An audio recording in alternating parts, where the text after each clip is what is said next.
الرحمن الرحيم. Hi, Mum. Hi.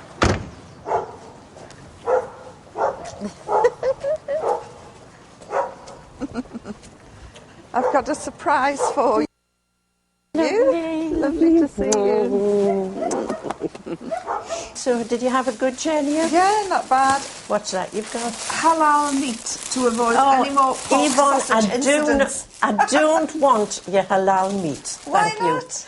you. Look, I wouldn't eat it. This is healthier than the meat that you eat. It doesn't matter whether it's healthy or not. Do you know how they kill those animals? I wouldn't be able to eat it. It's a very painless process. I'm sorry. We'll have a cup of tea and then we'll talk about it. I suppose But you're still I having bacon sandwiches as well.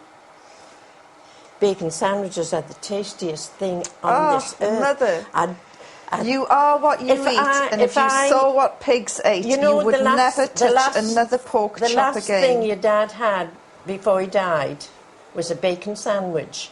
He walked out into the garden and he dropped down dead. Dropped down, yeah. Afghanistan's Taliban regime says it will put the British journalist Yvonne Ridley on trial for entering the country illegally.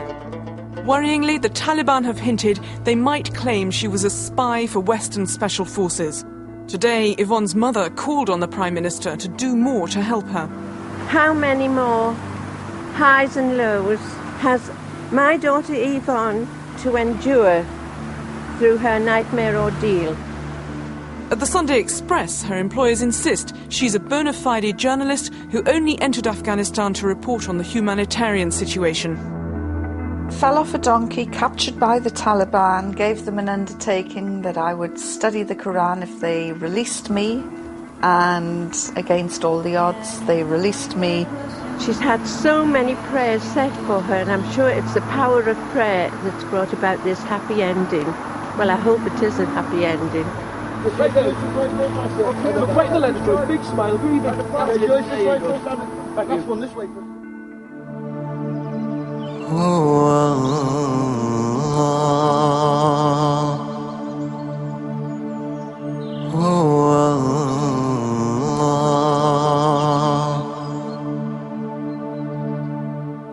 I kept my word, read the Quran, read it again, read supporting literature, couldn't believe what I was reading because the Quran makes it perfectly clear, crystal clear, that women are equal in spirituality, worth and education.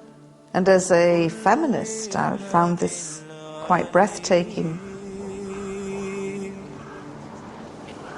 Do you know the last time I was in this church? Dad's funeral. Yes, that's right. I spoke in the pulpit. Yes. I think it was probably the first time they've had somebody wearing a hijab in the pulpit. And have you rude? No, never. When I sent you an email, because I didn't have the guts to tell you to your face that I'd become a Muslim, you said it was like a death in the family, and that's what started you going to church again. Well, it didn't really start me going, but I suppose it made me more important to me to go to church, because I had to start praying for you, because I didn't know what you were doing. Salatullah, salamullah, ala taha rasulillah. Salatullah, salamullah. She was really very ambitious, always wanted to be a journalist. It wasn't a 9 to 5, Monday to Friday job. It was midnight, Saturday, Sunday, and it didn't matter whether she was on holiday or whatever, wherever she was. If anything cropped up, she would be there, you know, hungry for news. She was very much on the side of the underdog.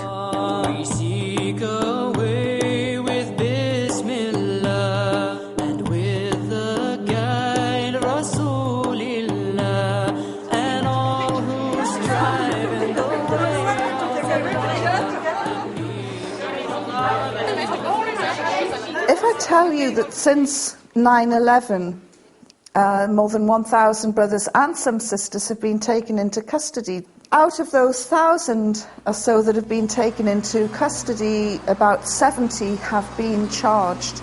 And out of those 70 that have been charged, less than half a dozen have actually been convicted under the new terrorism laws. So tonight it's really vitally important to show solidarity with sisters under great stress, and I really think that this brand of sisterhood makes Western feminism pale into insignificance. I think I have lost her in it one way, because most of her friends are disappointed because she's become a Muslim. Or if they do ring up, they'll ask about her and in a disapproving voice. But I can tell that it's just foreign to them. La ilaha illallah,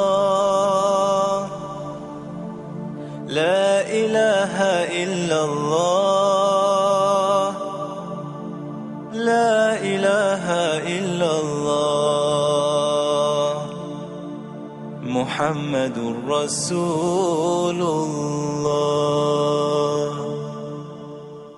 Whenever I come back to Tanfield, I think I'm the only hijabi in the village. Yes, and I'm glad you don't go out very much. Oh, Mum, are you ashamed of me? Well, I'm not ashamed of you, but I can't get used to the idea of you wearing the hijab. But what is it that you're so afraid of? It's not that I'm afraid of anything, Yvonne, it's just that... After July 7 happened, you rang me up and said, get that hijab off now. That's why it's hard to see what is culture and what is Islam. And something Once you put on the hijab, that's it. You know, you cannot mistake you for anything else. You are a Muslim. Yeah. So you immediately propel yourself into the front lines, short sword fighting for Islam. Absolutely. There's a bit of a pressure on you, really. Because when I cycle to the hospital and back, and if I get really angry with some of the idiot buses, I've caught myself sort of making some rather rude gestures, but because I'm wearing my headscarf, I think, oh no, they're going to think that I'm a Muslim who makes rude gestures. That's it, because everything that you're judged, it's not some mad female cyclist, it's some mad Muslim female cyclist. Yeah, mad bicyclist terrorist. Just because I put on a hijab does not mean I am a second-class citizen, and I refuse to be treated like a second-class citizen. I refuse to dilute my professionalism as a journalist. I refuse to bow down to anyone but God. I refuse to... You would curtsy to the Queen? No, not anymore. Well, well, you saw that happen when I got that award in the House of Lords. Yes, and that was disgusting. Oh, Mother, this was when I met the Duke of Kent, and he went to shake my hand, and I went like that, and then I said... That was a bit too over the top. How? Well, the man, he put his hand out to shake it, and it was an insult to him for you not to shake. You shook hands with Aziz, you shook hands with Arafat. Tariq Aziz and Yasser Arafat, that was before I was a Muslim. And if you notice, I'm not even wearing a hijab. As a new convert, I just try and keep everything as simple as I possibly can. You know, I'm told that it's not Islamic to shake a man's